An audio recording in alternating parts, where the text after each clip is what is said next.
করোনাকালীন সময়ে মানুষ যখন ঘরবন্দি ছিল তখন আমি প্রতিদিন এরকম বিকালবেলা মরিচ তুলতাম, সকালবেলা আড়তে নিয়ে দিয়ে আসতাম। এটা ছিল আমার কাজ।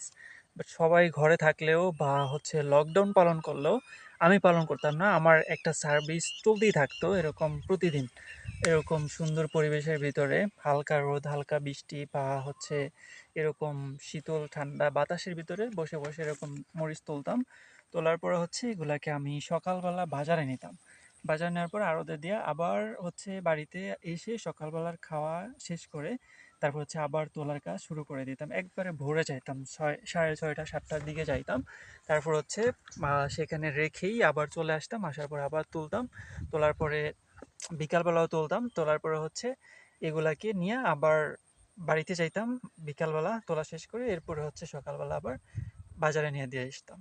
একটা কথা আছে না যে, যেই জিনিস তুমি করছো সেটা নিয়ে তুমি যতটা আফসোস করবা তার চাইতে বেশি আফসোস করবা যেই কাজটা বা যে জিনিসটা তুমি করো নাই। তো যখন করোনাকালীন সময়ে আমি এরকম বসে বসে মরিচ তুলতাম তখন আমার তেমন একটা ভালো ক্যামেরার ফোন ছিল না, বাট মোটামুটি ছিল। কিন্তু আমি ভিডিওগুলো রেকর্ড করি নাই বা সেই সময় ব্লগ চ্যানেল তৈরি করব সেরকম কোনো আইডিয়াই ছিল না বা চিন্তাধারাই ছিল না। তো যদি সেই সময় থেকে আমি আমার এই চ্যানেলটা শুরু করতাম তাহলে অনেক বেশি গ্রো করতে পারতাম। এবং সেই সময়কার প্রাকৃতিক পরিবেশ বা আমার আমার কর্মজীবনটা দেখাই এই চ্যানেলটাকে গ্রো করে ফেলতে পারতাম। অনেক বড় একটা চ্যানেল হইতো, বাট সেটা আনফরচুনেটলি হয় নাই। তো আমি ওই জায়গা থেকে রিগ্রেট করি যে ওই সময় যদি শুরু করতাম এই ব্লগ চ্যানেলটা তাহলে বেশ ভালোই হইতো।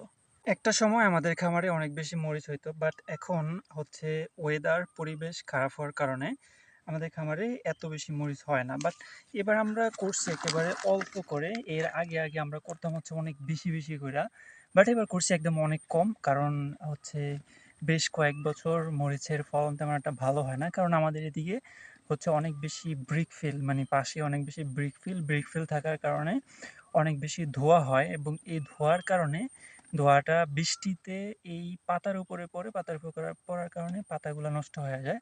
বা এছাড়াও আরও অনেকগুলা রোগ আছে ক্লাইমেট চেঞ্জের কারণে, মানে পরিবেশগত কারণে অনেকগুলো সমস্যা সৃষ্টি হয়, যেগুলো এই যে হয় না তেমন একটা আগের মতো। আগে অনেক বেশি হইতো। জাস্ট হচ্ছে এরকম একটা গাছ থেকে এখন আমি পুরা খামার থেকে যতগুলা ছিঁড়ছি তার থেকে বেশি ছিঁড়তে পারতাম শুধু একটা গাছ থেকে। আমার বাস্তব অভিজ্ঞতা থেকে আমি 22 দিন একটানা তুলছি। বিশাল এই পুরা খামারে কিন্তু ছিল একসাথে, এই পুরো খামার জুড়ে মরিচের চাষ ছিল।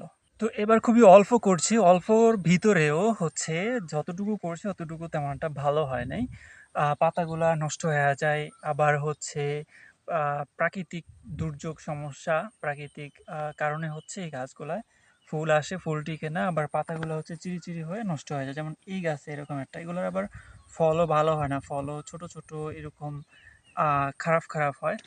তো দেখা যাক আজকে কতটুক তুলতে পারি। আমাদের এই মরিচগুলো একেবারে দেশি মরিচ, দেশি বোম্বাই মরিচ, যেটার মানে ঘ্রাণ এত সুন্দর। আমি যদি একটা ভাঙি তাহলে হয়তো আপনারা মানে ভিডিওর ভিতরে বুঝতে পারবেন না, বাট অসাধারণ ঘ্রাণ।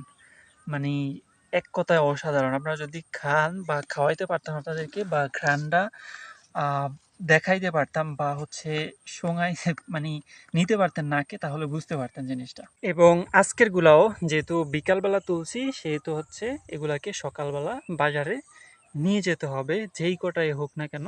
এবং আমি নিয়ে যাব, দাম আসলে কত করে হয়েছে সেটাও আপনাদেরকে আপডেট জানাবো ইনশাল্লাহ।